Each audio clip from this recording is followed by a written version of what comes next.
Mr. Donuts, abiertos las 24 horas, presenta. Muchas gracias por continuar con nosotros. Por unanimidad, los diputados aprobaron la ley contra la trata de personas en nuestro país en la plenaria de anoche. Veamos a continuación. Con esta normativa aprobada con 81 votos, los legisladores esperan disminuir los altos índices de trata de personas, siendo las principales víctimas niños, niñas y adolescentes. En el último año se han judicializado 56 casos. Crea todo un nuevo andamiaje institucional para buscar, procurar y asegurar no solo la persecución del delito de trata de personas, que viene a ser un último vestigio en cuanto a esclavitud en el planeta, sino que también a reprimir y erradicar la existencia de este delito de caracteres transnacionales en lo que corresponde a las fronteras patrias. Entre los puntos que comprende esta ley está crear el Consejo Nacional contra la Trata, establecer unidades especializadas en la policía y fiscalía, castigar con penas de 10 a 14 años a quienes cometan el delito y de 16 a 20 si los transgresores son funcionarios públicos. Que tiene un énfasis especial en proteger a las niñas, los niños y adolescentes, obviamente también a las mujeres. Es importante que recordemos que lamentablemente en la mayoría de casos de trata de personas son víctimas mujeres y la mayoría son adolescentes mujeres. Esto significa que es necesario que nuestro Estado avance en reconocer una ley tan importante. Para los legisladores, este es un avance para restablecer los derechos de las personas que son víctimas de trata, principalmente menores de edad y adultos mayores. De lo que se trata es la persecución, ¿ya? La prevención, porque también tiene varios componentes, la prevención, la persecución de las personas que se dedican a este tipo de actividad. Esta nueva normativa entrará en vigencia luego que sea sancionada por el presidente de la República, Salvador Sánchez Serén, para lo cual tiene 8 días luego de su notificación. Con imágenes de Alfredo López, Raúl Hernández, Noticiero Hechos.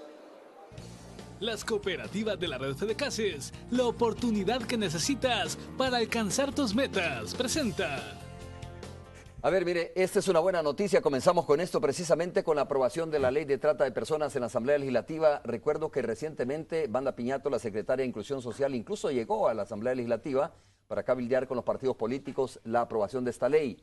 Ella esperaba que fuese más rápido, ¿no? Pero también llegó el día de ayer Wanda Piñato a la Asamblea Legislativa para empujar la aprobación de esta ley que es importante para nuestro país. Esto después de la situación que usted ya conoce, que nosotros como Canal 12 apoyamos totalmente que se haga cualquier tipo, dijimos, de investigación.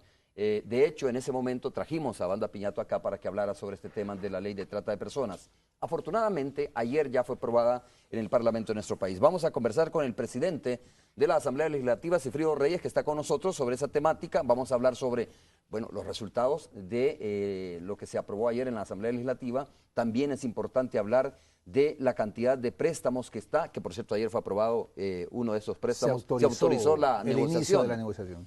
Pero hay más o menos 600 millones, ¿no?, que están ahí en discusión en el Parlamento, que son préstamos importantes, unos que tienen que ver con la contrapartida que es aprobada para el Fomilenio de nuestro país, y vamos a hablar también de otros temas como el Fomilenio, además poco de la parte política, de lo que está sucediendo al interior de los partidos, como las propuestas que han hecho los partidos políticos, FMLN, también la propuesta que ha hecho el Partido Arena y lo que se ha dado recientemente.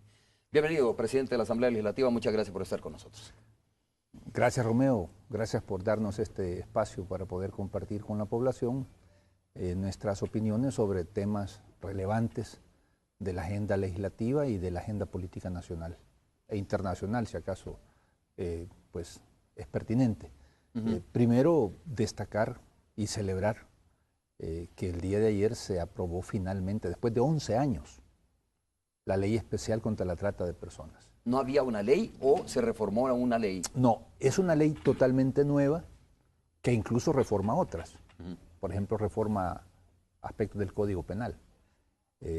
La trata de personas, que es una manera técnica de decir la esclavitud moderna de las personas, sobre todo de niñas, de adolescentes, de niños, de mujeres, para ser sometidas a maltratos y a explotación, sobre todo explotación sexual. Es un fenómeno que afecta a millones de personas en el mundo. Y nuestro país no es la excepción. Nuestro país es escenario de ese delito, que es un delito que creo yo muchos entendemos que existe. Hasta cierto punto ha habido cierta tolerancia social al respecto, pero en realidad es un delito cruel, es un delito que afecta a personas indefensas, a niños, a niñas, a adolescentes, que son sometidas a ese tratamiento de esclavitud moderna. Generalmente es para explotación sexual, pero no solamente. Puede ser incluso para extraerles órganos, puede ser para servidumbre, para trabajo esclavo. En El Salvador, desde hace más de una década, hemos estado luchando para que el Estado tenga herramientas que permitan perseguir ese delito, castigarlo y prevenirlo también, porque hay muchas cosas que se pueden hacer en materia de prevención. El Estado salvadoreño ha avanzado, tenemos una legislación relativamente moderna en materia de derechos del niño y la niña, tenemos instituciones que hemos ido creando. La Asamblea ha aprobado una ley especial para una vida libre de violencia contra las mujeres, una ley para erradicar toda forma de discriminación contra las mujeres, una ley especial para la niñez y la adolescencia, pero faltaba esto como una pieza fundamental en ese sistema legal. Finalmente, después de un gran esfuerzo y con el concurso de muchos actores, tú mencionabas a la actual secretaria de Inclusión Social, que ha jugado un papel importante, el CONA-IPD, el CONA, el Consejo para la Niñez y la Adolescencia, las ONGs, en fin. Y llegamos afortunadamente a esa conclusión. La ley tipifica claramente ese delito, endurece las penas, habrán penas hasta de 25 años.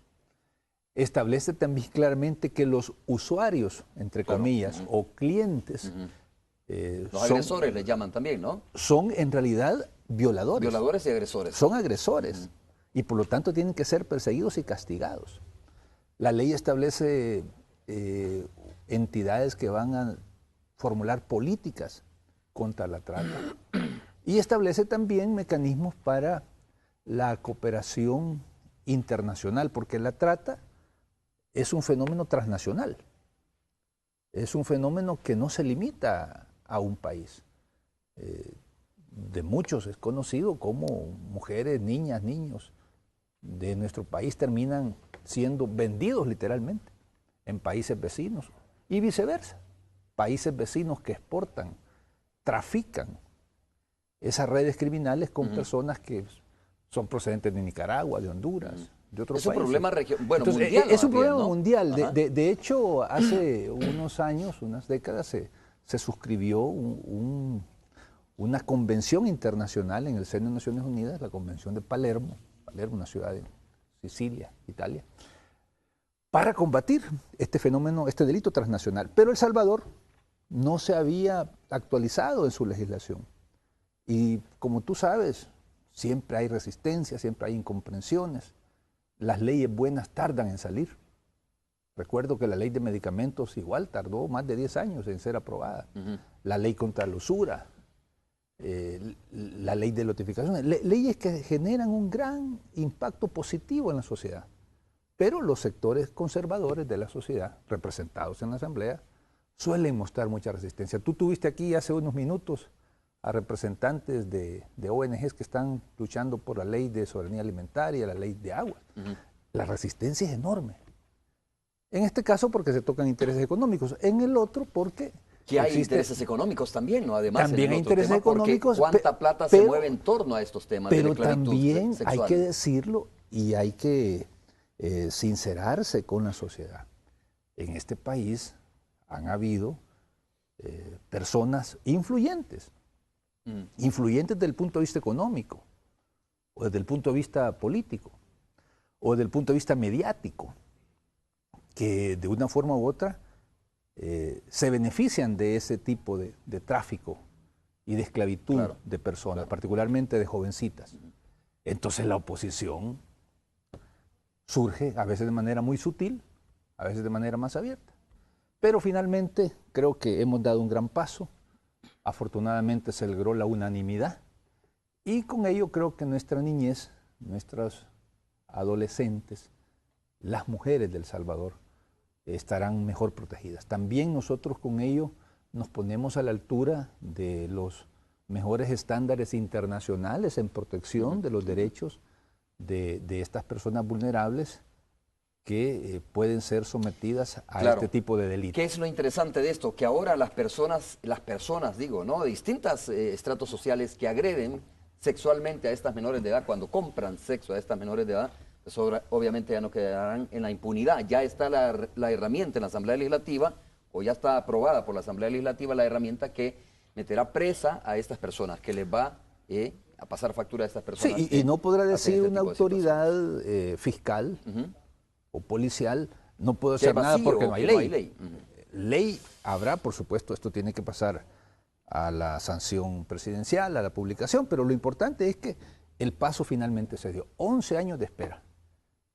Yo creo que es un buen motivo para celebrar, sobre todo porque va enfocado a un sector muy vulnerable de nuestra sociedad, como son los niños, las niñas, las adolescentes y las mujeres. Nos quedamos en la Asamblea Legislativa porque además de la aprobación de esta ley, que es muy importante para nuestro país, también está en discusión en la Asamblea Legislativa el tema de los préstamos, ¿no? Hay una cantidad de préstamos, no recuerdo muy bien la cifra, pero anda más o menos por los 600 y algo de millones de dólares, que están algunos ya en negociación y otros que están ahí esperando el aval de la Asamblea Legislativa.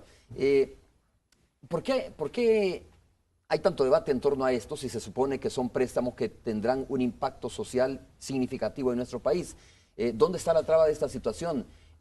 Pues lógicamente cuando hemos hablado con la oposición dicen, miren, ya no podemos seguir endeudándonos porque el país ya no da para más, la situación fiscal del país no es la mejor, hubo una reforma fiscal que incluso, o por el contrario, golpea el crecimiento económico del país, y cómo vamos a terminar pagando estos préstamos que están en discusión en la Asamblea Legislativa, presidente. Mira, el argumento que se esgrime es un argumento bastante falaz, yo diría mentiroso. ¿Por qué? Porque el país está en un momento crítico en materia del impulso al desarrollo. Hay sectores que en estos momentos necesitan recursos frescos.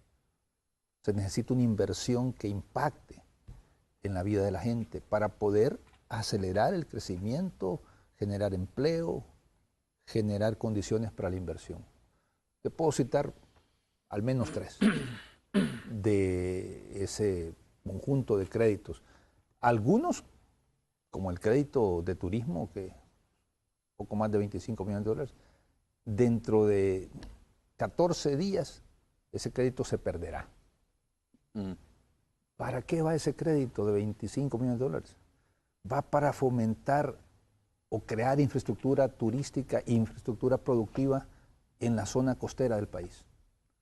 Eso implica muelles, implica accesos, implica fomento de las pequeñas empresas turísticas que se expresan en hostales, en restaurantes, en guías turísticos. De hecho, se puede ver como parte del esfuerzo nacional para complementar un paquete de ayuda que luego espero lo podamos comentar, que es el Fomilenio. O sea, los amigos nos ayudan, pero acuérdate aquella máxima que dice, ayúdate, que te ayudaré. Entonces El Salvador también debe poner parte de ese esfuerzo. Fíjate que yo estuve la semana pasada en el Golfo Fonseca. Fuimos en una delegación parlamentaria a examinar la situación del Golfo, algunas problemáticas relativas a la soberanía sobre el territorio nacional. 2 alcaldes del partido Arena públicamente exigieron a su partido que apruebe ese préstamo. Porque el préstamo no está dirigido a alcaldías de un partido, está dirigido a municipios que necesitan inversión y fortalecimiento del rubro turismo. El alcalde de La Unión se lo dijo claramente a los diputados de Arena. Les exijo que aprueben ese crédito. El alcalde del municipio isleño que tenemos, Meanguera del Golfo, lo dijo claramente, les pido por favor que aprueben ese crédito. Su misma gente se los está pidiendo. El no aprobarlo implica un daño a la gente. No es un daño al FMLN, al gobierno de Salvador Sánchez Serén. Es un daño a gente necesitada, a gente humilde que quiere progresar, que quiere salir adelante. Entonces, las razones son de orden político. Ahora, ¿es posible que se necesiten esos préstamos? ¿Es posible que mi hijo mayor o mis hijos o mi familia me diga que es necesario contraer más préstamos con el banco, ¿no? Donde ya tenemos, por supuesto, préstamos contratados. La pregunta es, una cosa es que me exijan, otra cosa, ¿los podemos pagar cuando, por ejemplo, ahora mismo la deuda, incluyendo la previsional, por cierto, asciende más o menos al 56% del Producto Interno Bruto? Esa es la gran duda. Si podemos pagar, si tenemos a futuro la capacidad de hacerle frente a esa deuda que vamos a tener que pagarla un día. Te lo contestaría con otra pregunta. ¿Y tú crees que un banco te va a prestar si al evaluarte ve que no vas a poder pagar? No lo haría jamás. No, el país tiene condiciones para asumir endeudamiento sano, porque no es endeudamiento para gastar en publicidad, no es endeudamiento para gastar en gasto que no impacta en la economía, es inversión. Oye, tú puedes como persona a nivel de familia endeudarte con la banca para adquirir un activo que te va a generar ingresos o te va a reducir gastos, por ejemplo, una casa. Pero igual tú puedes endeudarte para comprarte ropa nueva, un carro nuevo, presumir ante los vecinos y los amigos. Para, o sea, depende para qué te vas a endeudar. El endeudamiento que se está planteando en materia de turismo es un endeudamiento altamente productivo y de alto impacto social y económico. Te puedo mencionar otro caso. 30 millones para fortalecer el sistema de innovación tecnológica en el país. Mira, ayer llegaron a la asamblea varias decenas de muchachos. Todos ellos son olimpistas. Han ganado medallas en competencias nacionales e internacionales de matemática, de física, de robótica, de química. Ese es el talento nacional. Eso es lo que nos va a dar el salto hacia el futuro. Ahí está la masa crítica del futuro, la masa intelectual, científico y académica. 30 millones de dólares para fortalecer el Sistema Nacional de Investigación, de Innovación Científico-Tecnológica, sobre todo a nivel de los jóvenes. Esa es inversión de altísimo impacto. No hay país en el mundo, Romeo, que se haya desarrollado si no apoya la investigación y el desarrollo y la innovación. A esos jóvenes Arena les está negando la posibilidad. Le está negando la posibilidad a nuestros centros educativos para mejorar sus condiciones para impartir enseñanzas en ciencia y tecnología y fomentar la innovación, lo cual se traduciría en fomentar la competitividad del país. Estamos hablando de eso. Si para Arena no es importante eso, pues deberían de decirlo, pero no deberían de recurrir a esos subterfugios, que como digo, son falaces, más bien mentirosos, de decir, es que ya el país ya no puede. El país tiene todavía capacidades. ¿Qué pasó hace un mes? Nosotros salimos a vender 800 millones de bonos. ¿Y tú sabes cuánto pidió la comunidad inversionista? Pidió 4.500. O sea, pidió 5 veces más de lo que El Salvador estaba ofreciendo. Y los que analizan la situación económica del país no lo hacen con ojos ideológicos, sino ven lo que se diría los factores fundamentales de la economía para poder comprar o no comprar deuda salvadoreña o prestar o no prestar al país. La condición económica que tiene el país. Obviamente. Voy a hacer la pausa comercial. De esto que está en discusión en la Asamblea Legislativa, de este paquete de préstamos que está en discusión en la Asamblea Legislativa, a mí me parece importantísimo resaltar por lo menos 352.6 millones de dólares que serían para la reactivación de la franja costera marina, ¿no? Que es como, digamos, la contrapartida para el FOMilenio 2. A ver, más o menos el impacto, y estoy citando fuentes del Economista, el impacto que tendría esto en nuestro país. Dice que beneficiaría más o menos a 75 municipios que representan el 34% del territorio nacional y que agrupa más o menos al 22% de la población del país. El 22% de la población del país es un dato muy interesante, 75 municipios beneficiados. Eso sería, si se aprueba, más o menos este préstamo de 352.6 millones de dólares. Tengo que hacer la pausa, regresamos en breve para continuar con la entrevista con el presidente de la Asamblea Legislativa.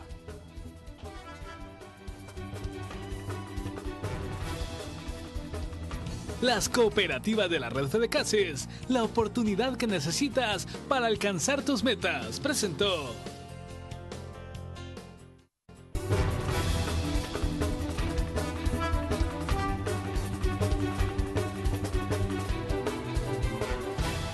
Estamos de regreso, muchas gracias por continuar con nosotros esta mañana conversando con el presidente de la Asamblea Legislativa. Hemos estado anteriormente hablando del tema de los préstamos que de alguna manera están ligados, por lo menos casi el 50% de estos préstamos están ligados al tema del Fomilenio, que ya fue aprobado por el gobierno de los Estados Unidos también. Hablaba antes de ir a la pausa del impacto que tendría más o menos este préstamo, la aprobación de este préstamo en la zona costero marina de nuestro país. Yo le preguntaba ayer, presidente de la Asamblea Legislativa, a Carlos Acevedo, expresidente del Banco Central de Reserva, que estuvo aquí en los estudios, le preguntaba si él cree que el país está teniendo o está reuniendo las condiciones para cambiar el rostro, ¿no? Y sobre todo para cambiar la desesperanza que hay en algunos sectores de la población salvadoreña de que el país no tiene un rumbo definido. Ciertamente tú has dicho ahí un término clave, la desesperanza. Y yo creo que no se puede entender el actual contexto político si no tomamos en cuenta ese concepto. Porque los sectores de la oposición política, y que también tienen su expresión en gremios empresariales, en algunos medios de comunicación, en algunos así llamados ONGs dedicadas a la supuesta investigación académica, está bien claro el concepto de que ellos tienen que vender desesperanza. Ellos tienen que vender pesimismo, ellos tienen que vender frustración a la población. En momentos en que los indicadores objetivos en una serie de áreas de la economía y en general de las políticas públicas nos están dando las señales en contrario. Por ejemplo, tú sabes que ahora nuestra juventud, su nivel educativo ya pasa los 9 años en promedio. Es un gran avance. Es un gran avance. En general, El Salvador tiene una tasa de escolaridad de 5 años. Pero nuestros jóvenes, hasta 24 años, andan arriba de 9 años. O sea, es un enorme potencial que tenemos. Pero hay que activar ese potencial. Porque si no sigue siendo potencial. No se expande, no se multiplica. Tenemos una serie de proyectos de inversión que han madurado y que entrarán en operación en unos meses. El puerto de la Unión, el puerto de contenedores, el impacto que tendrá la inversión en infraestructura del Fomilenio y otras obras de infraestructura que están en camino. Inversiones privadas que se están dirigiendo a El Salvador en materia energética, por ejemplo, en materia turística. En fin, hay condiciones para un despegue que puede dar un resultado significativo en el crecimiento, en la generación de empleo, en la elevación de la calidad de vida de los salvadoreños. Entonces tenemos 2 proyectos que están sobre la mesa. Uno que vende desesperanza todos los días, que vende pesimismo, que quiere que salgamos corriendo de este país, que quiere que creamos que este es el peor país del mundo donde se puede vivir. Y tú puedes abrir cualquier periódico de esta mañana y vas a encontrar ese retrato. Y escucharás a los voceros de ciertas gremiales repitiendo el mismo discurso. De vez en cuando hasta algún cura repitiendo el mismo discurso. Sus llamados tanques de pensamiento que se han convertido en órganos propagandísticos. El caso de Fusades, por ejemplo. Todos repitiendo como periquitos el mismo discurso. Este país va mal, este país no puede asumir un crédito, este país es un fracaso. Obviamente su propósito es generar un estado psicológico en la sociedad salvadoreña para que nos resignemos a que aquí nada se puede cambiar y que los viejos poderes tienen que volver a gobernar el país. Tienen que recuperar, como dicen ellos, El Salvador.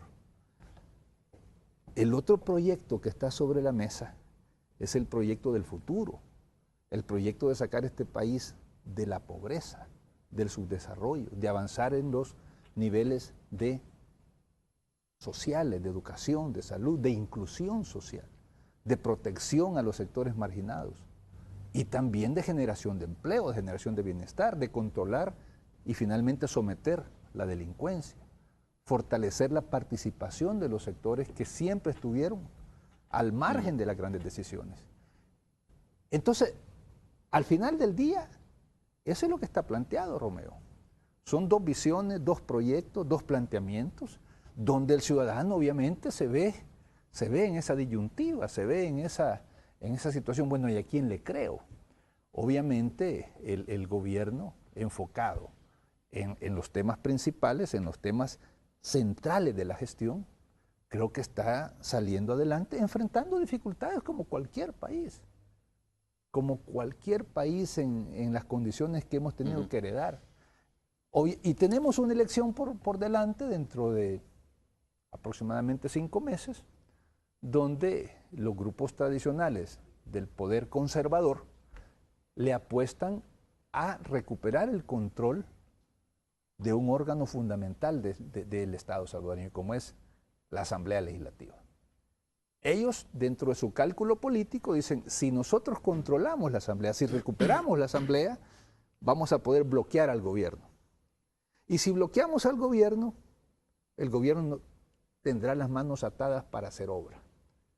Y entonces dicen, vamos a tener la perspectiva de que el país se inmovilice durante 3 o 4 años, pensando en que si le va mal a El Salvador... Es un cálculo político. Es un cálculo político perverso. Es un cálculo político totalmente egoísta y antinacional. ¿Y quiénes convergen en esto? ¿Quiénes están, desde su punto de vista, empujando esta situación? La expresión política visible es el Partido Arena. Obviamente, sí. Obviamente, pero los grupos del poder fáctico, que son los que perdieron el control de este país hace 5 años y medio, que son los que tocaban la puerta del gobierno y le servían en bandeja de plata cualquier decisión, cualquier proyecto de inversión. Son los que controlaban la Asamblea Legislativa, los que pedían leyes para ayer. Oiga, presidente, pero de repente uno podría decir, perdone, pero está ganando entonces el discurso del pesimismo, ¿no? Voy a hacer referencia nada más a la última encuesta, que es la única que recuerdo, que la publicó, por cierto, la UCA, donde según los salvadoreños y salvadoreñas, el país no tenía un rumbo, no identificaban todavía cuál era el valor agregado, por decirlo de esa manera, de la actual administración. Bueno, no sé si la batalla la está ganando el pesimismo. No tengo datos, digamos, estadísticos para juzgarlo. Lo que sí te puedo decir es que está planteada la batalla. Está planteada la batalla, la vemos todos los días en todos los terrenos, en el terreno legislativo, en el terreno mediático, en el terreno económico, incluso en el terreno judicial, porque hasta ahí se ha trasladado la batalla. El esfuerzo de bloquear. ¿Una batalla ideológica? Sí, es una batalla ideológica y política que tiene expresiones en las distintas entidades del Estado y en los distintos ámbitos de la sociedad. Esa batalla se expresa incluso en el querer usar el órgano judicial para bloquear financieramente al gobierno. Le iba a preguntar precisamente por eso, ¿no? Que tiene que ver, digo, con todo este análisis y esta coyuntura. Imagínate que ANEP ya está el hecho de que la sala haya aceptado, por ejemplo, los recursos contra las operaciones financieras en nuestro país. Imagínate que ANEP ya está anunciando que va a recurrir a su sala para bloquear el presupuesto general de la nación. O sea, aquí, como dicen, ya es todo ficha cantada. Han admitido recursos totalmente improcedentes contra una ley de impuesto a las transacciones financieras, improcedentes de todo punto de vista de la lógica jurídica, pero como lo que importa no es la legalidad de las cosas, sino el propósito último, que es hay que bloquear al gobierno, hay que quitarle recursos, hay que estrangularlo financieramente. ¿Y la sala se está prestando para eso? Lamentablemente sí, lamentablemente sí. Bueno, algunos de sus magistrados. Y hay que decirlo claramente. Yo sé que no les gusta a sus aplaudidores, pero las cosas son como son. Ahora, ¿prevalecerá el pesimismo? No lo creo. Porque la gente tampoco, como dicen, la gente no es tonta, la gente entiende la situación. La gente dice, bueno, pero yo estoy recibiendo beneficios sociales. Estoy recibiendo todo lo que este gobierno me puede dar y que antes no me daban. Estoy viendo oportunidades que se abren. Estoy viendo un gobierno que impulsa y ha logrado credibilidad ante importantes actores internacionales. Aquí se habla mucho del Fomilenio, y qué bueno que tuvimos ese éxito, pero poco se habla de que la Unión Europea nos va a apoyar con más de 200 millones de euros para proyectos de desarrollo, sin andar poniendo condicionamientos, sin andar sometiendo al país a incansables procesos de transformaciones internas de su legislación. Amigos que nos dicen, El Salvador es un país que está en el momento en que puede arrancar y despegar a un nivel superior de desarrollo económico y social. Y las políticas públicas, sobre todo en materia social, han tenido un impacto muy positivo. Vamos a apoyar eso. Entonces, el momento es particularmente crítico y por eso es importante el poderle aclarar a la gente, el poderle explicar a la gente, porque fácilmente el discurso de la desesperanza, con toda la batería mediática que tienen los grupos conservadores, pues puede afectar a algún nivel, algún sector de la población. Ok, ¿cómo la gente de repente se forma una percepción, digamos, o comienza a comprar, si usted quiere, si me permite el término, el discurso de la desesperanza, ¿no? ¿O por qué lo acuña, si usted quiere? Bueno, primero dice, a ver, en delincuencia, ¿cómo estamos? ¿Estamos mejor o peor que antes? ¿Estamos viendo cambios? En economía, por ejemplo, hay más empleo, hay menos empleo, etcétera. Yo creo que la gente desde ahí lo mide. Cosas como, por ejemplo, cuando de repente el frijol va a la subida. Cosas como, por ejemplo, cuando el Citrams no avanza y dice, bueno, ¿dónde está la capacidad de este gobierno? Esas son los pequeños detalles, si usted le quiere llamar de esa manera, que de repente la gente dice, bueno, entonces, ¿a dónde está esa situación de cambio? ¿Dónde está esa situación de avance de este país? No, claro, y la capacidad de manipulación puede ser tan grande que en medio de 10 grandes logros, tú ubicas un punto negro y le volcarás toda la atención a ese punto negro. Y no vas a hablar, ni vas a anunciar, ni vas a divulgar todas las cosas positivas que se han hecho en distintos terrenos. Tú pones el caso del Citrams. Tiene, entiendo, algunos retrasos. Bueno, pero ¿dónde pones todo el resto de obra pública que se ha hecho en el país? Está atascado, dijo el candidato del FMLN a la alcaldía de San Salvador, Nayib Bukele. Está atascado, dijo. Yo no sé si ese será el concepto, no conozco el detalle, lo que sí entiendo es que tiene retrasos. Pero bueno, ahí está Arena bloqueando un proyecto para construir el bypass de San Miguel.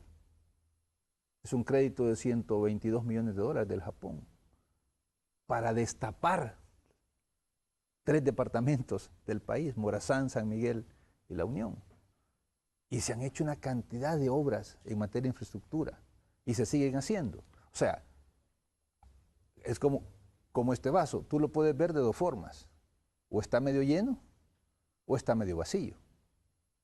Si tú te enfocas solamente en que le hace falta el agua, pues puede generar una perspectiva no tan alentadora. Pero si tú dices, antes estaba vacío totalmente y hoy ya comenzó a llenarse, y con el esfuerzo y el trabajo de todos lo vamos a terminar de llenar. O sea, la perspectiva de cómo se ilustran las cosas es muy importante y por eso yo entiendo que el esfuerzo de la vieja derecha es un esfuerzo en todos los terrenos para generar esa sensación de frustración, de impotencia, de que no se puede hacer nada. Pero no, yo creo que las cosas se están moviendo, hay dificultades, se están enfrentando, hay señales muy positivas. ¿Qué es lo que dice el comunicado del gobierno de Estados Unidos cuando finalmente se establece la firma del Fomilenio? El Salvador ha hecho avances en fortalecer su institucionalidad democrática y el clima de inversión. Ese es un mensaje muy poderoso. Eso a pesar de que estos mismos grupos de la desesperanza fueron a Washington a pedir que no se aprobara el Fomilenio. Y fueron a desfilar uno por uno, tocando puertas en el Congreso, en el Departamento de Estado, haciendo lobby antipatriótico para que no se aprobara este paquete de ayuda. Entonces, creo que las señales que están sobre la mesa, que son señales objetivas, no dan para que podamos concluir que el país no tiene salida. Al contrario, tiene salida. Tiene salida. Tiene esperanza, hay una ruta de salida. Pero todos tenemos que poner nuestra parte. Si sinceramente queremos contribuir a que el país salga adelante. Ahora, si nuestro objetivo es político o politiquero por ganar una elección, frenar al país, paralizarlo, pues entonces hay que decirlo y que asuman también sus responsabilidades frente a la ciudadanía. Bien, encontré precisamente, digamos, el espíritu o el contenido, ¿no? O el texto más importante de ese comunicado que difundió precisamente el gobierno de los Estados Unidos. Dice, El Salvador, o el gobierno de El Salvador, ha realizado un progreso tangible y sostenido en la mejoría del clima de inversión y en el fortalecimiento del Estado de Derecho, y este progreso ayudará a garantizar la inversión de los fondos del Fomilenio, dice más o menos parte del comunicado que emitió Estados Unidos durante la aprobación de esa cuenta o de esa plata para nuestro país. Una pausa, regresamos en breve.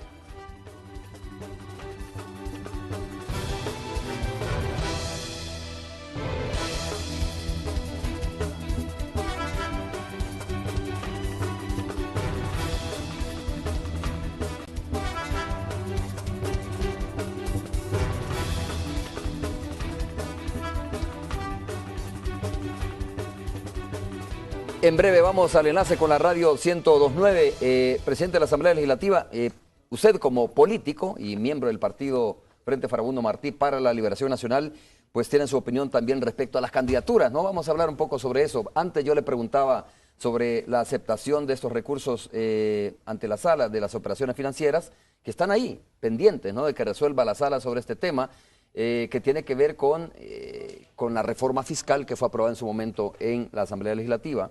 Nadie sabe qué va a pasar con estos recursos presentados, pero bueno, el hecho de que hayan sido admitidos, algunos lo ven ya como una posibilidad de que sea declarado inconstitucional las operaciones financieras, ¿verdad? Yo sí sé lo que va a pasar. No es porque esté allá adentro, pero yo sí sé que van a proceder contra estas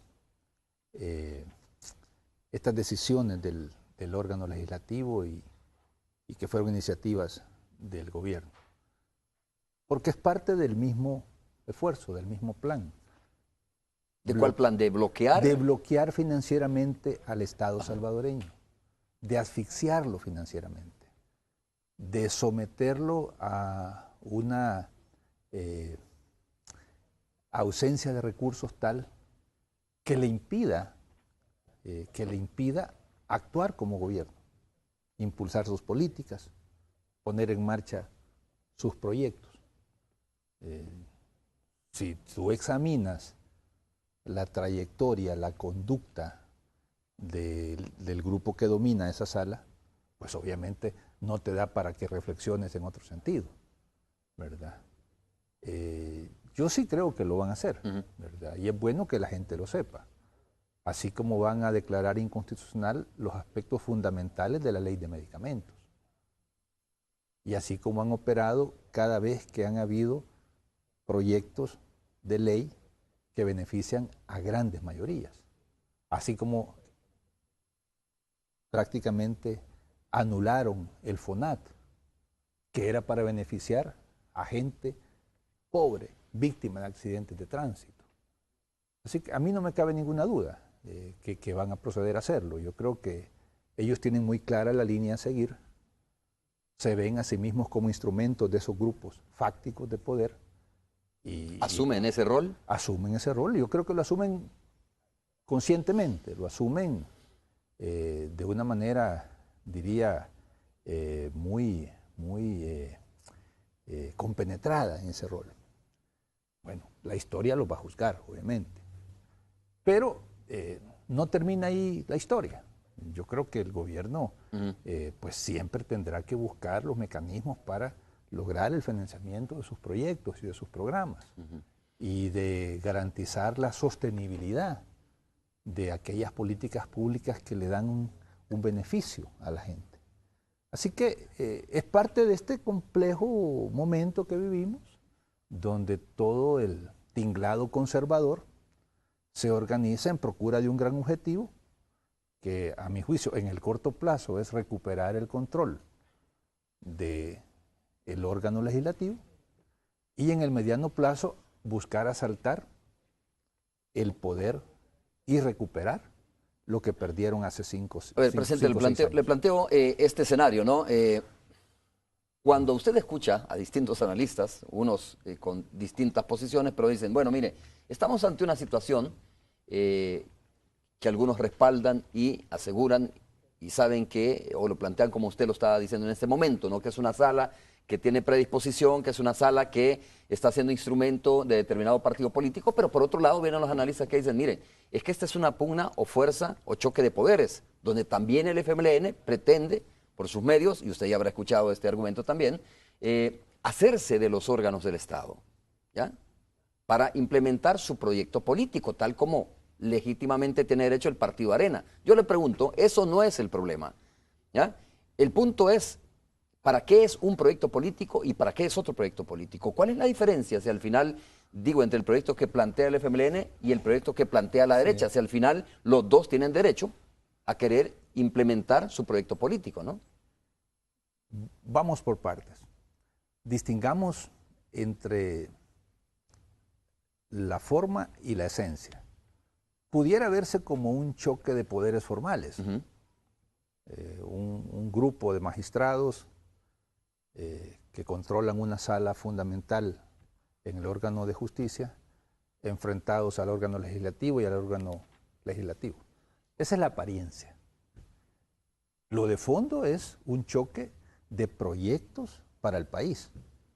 El viejo proyecto conservador, oligárquico, que metió a este país en una situación terrible de pobreza, de exclusión, de delincuencia, de corrupción, versus un proyecto de cambios en función de las grandes mayorías excluidas del sistema, negadas por el sistema, que se les negó educación, salud, seguridad, empleo, una vida digna, una vida decente. El proyecto conservador oligárquico sufre una gran derrota política que hasta hoy no se recupera. En el año 2009 tienen que abandonar o tienen que dejar, tienen que salir de lo que era su habitual escenario de control del Estado. El gobierno central, el gobierno de la República, el órgano ejecutivo. Pierden el órgano legislativo, pero dan la batalla, tú te recuerdas, para preservar el control del órgano judicial. Tanto así que pasamos casi 2 meses sin Corte Suprema.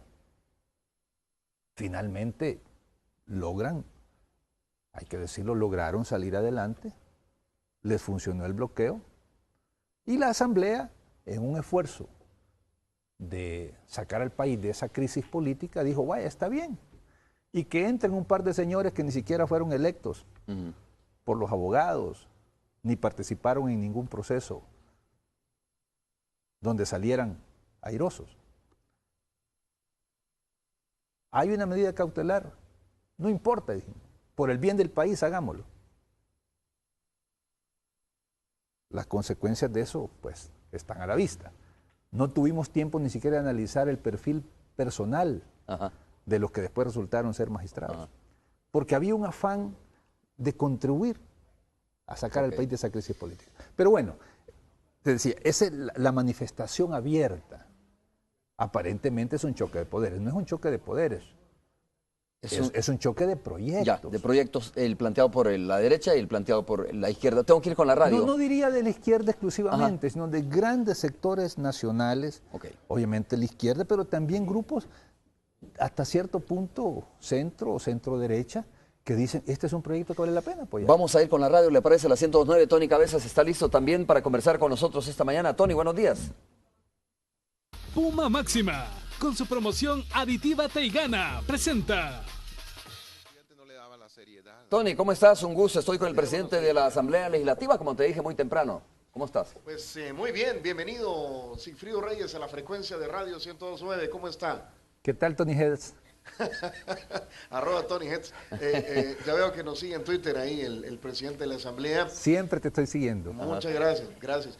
Hoy estamos conversando sobre educación nosotros y creo que lo quiere saludar aquí el ingeniero Mario Antonio Ruiz, rector de la Universidad Francisco Gavidia, que creo que se conocieron, dice, en la Universidad de Columbia, ¿es así? Sí, un saludo para el amigo rector y una felicitación por todo el esfuerzo que hace en la educación superior y sobre todo por ese gran énfasis que le pone al desarrollo de la innovación científica y tecnológica. Creo que su universidad es una muestra de cómo un país con escasos recursos puede situarse a la altura de la revolución tecnológica.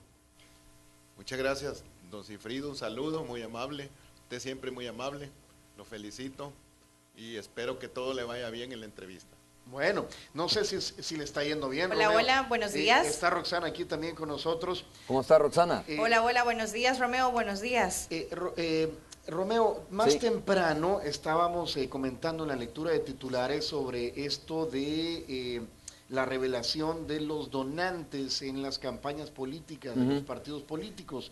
Tú decías, bueno, es que esto emana de la Sala de lo Constitucional, no es que los diputados tengan la opción de cumplirlo o no. Es que, a ver, decía algo así, antes un saludo para el rector de la universidad. Rector, mucho gusto estar con usted también a través de este contacto. Muchas gracias, muy amable, un saludo. A ver, es que decía, de repente escuchamos o leímos un titular, ¿te recuerdas, Tony, que decía, claro, a ver, los diputados no se pusieron de acuerdo para saber si van a revelar o no la fuente de financiamiento de sus partidos? Y yo dije, mire, no se trata de si los diputados se ponen de acuerdo, se supone que las resoluciones de la sala se cumplen, ¿no? En esa lógica digamos, del marco político constitucional. Entonces, no es que los diputados quieran o no quieran ponerse de acuerdo, pero como tenemos al presidente de la Asamblea Legislativa aquí, tenemos que preguntarle si esto es así, si surgió algún debate sobre si queda a discreción de los partidos revelar esto, sabiendo que hay una resolución de la sala, presidente. Mira, no te puedo definir cuál será el resultado final de este proceso, pero a la Asamblea nadie le puede poner plazos. La Asamblea es un órgano deliberante, independiente, es un órgano plural, donde nadie puede decir para tal día me tienen esa ley y de esta forma, porque si no mejor nos vamos y que vengan ellos y legislen.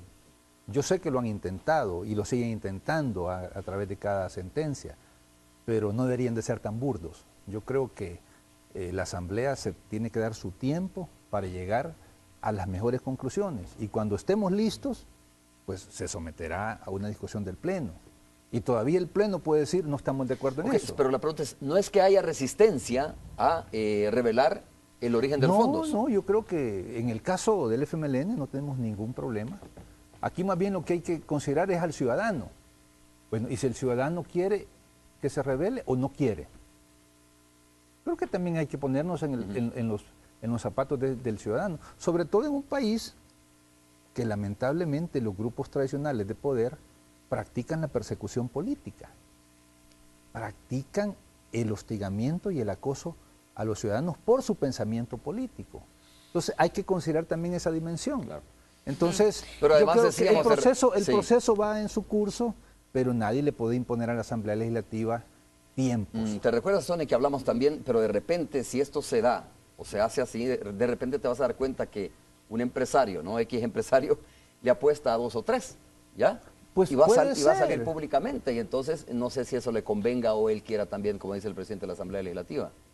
Pero bueno. ¿No va una decisión de estas, presidente, en aras de más transparencia, en aras de que conozcamos más sobre la cosa pública a los ciudadanos? No, está bien, así como también es importante que se conozcan las empresas evasoras. Correcto, correcto. Que se conozca quién ha contribuido al fisco y quién no, quién ha evadido. O sea, yo creo que en general todos estamos a favor de la transparencia, pero también hay que considerar las otras dimensiones de lo que cada ciudadano quiere que se sepa de su actividad privada. Si el ciudadano dice, mire, yo dono y estoy de acuerdo que se publique, por favor, que se publique. Es más, nosotros quiero recordarles que cuando se discutió la ley de partidos políticos, el FMLN fue el que más insistió en estos temas, incluso en poner topes a las donaciones. ¿Quién se resistió? El partido Arena, porque obviamente ellos reciben generosos donativos de grupos económicos. Entonces resistieron a todo esto y a poner un tope realmente razonable a los donativos. Bueno, Tony, Roxana está levantando la mano. Yo quiero preguntar. Buenos días, presidente de la Asamblea Legislativa. Estaba viendo acá en el Twitter que hace unos minutos usted dijo que la ANEP está intentando bloquear el presupuesto general de la Nación y que estaría pues pensando en tomar acciones incluso para que se declare inconstitucional. Sí, ellos lo han anunciado. No me estoy inventando nada. Y ellos lo ven en el sentido de bloquear las posibilidades del gobierno de ejercer su rol, de ejercer su papel como gobierno. Es un esfuerzo por estrangular financieramente al gobierno del profesor Sánchez Serén y en general de provocar un caos en el país, una paralización del gobierno. Ellos lo están pensando con ojos electorales, no están razonando en función de los intereses del país. Así como han puesto esos recursos ante la Sala Constitucional para derribar el esfuerzo de la reforma fiscal. Entonces, lo tenemos bastante claro que lo harán. Vamos a incluir en esta charla pues al ingeniero Mario Antonio Ruiz, rector de la UFG. Inevitablemente, pues de alguna manera habrá que preguntarle cómo ve toda esta situación, todo este proceso que vive el país, la academia, por ejemplo, desde el punto de vista de la educación. ¿Qué se le pasa por la cabeza en estos momentos que escucha estos temas que están siendo debatidos? Pues creo que es correcto de que se quiera saber quiénes son los donantes, pero también lo que dice el señor presidente de la Asamblea, que también que se sepa si se pagan los impuestos, quiénes nos los pagan, etcétera, etcétera. Y a veces hay un componente que se me ocurre de que hay que tomar en cuenta. ¿Y qué tal si el ciudadano que quiere donar a un partido no quiere que se dé cuenta nadie y quiere mantenerse anónimo?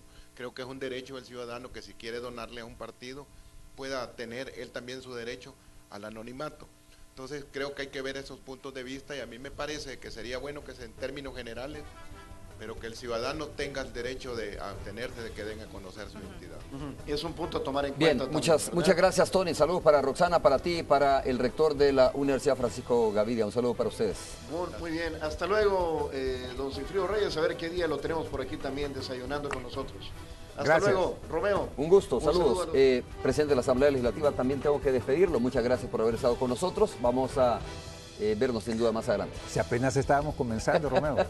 Es que de verdad se pone interesante, ¿no? Y hay muchos aspectos de los cuales se puede seguir hablando, obviamente, pero son las 8 de la mañana. Muchas gracias. Hay que ir a desayunar.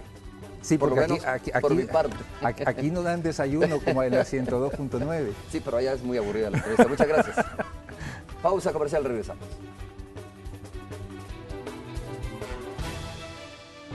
Puma Máxima, con su promoción Aditívate y Gana, presentó.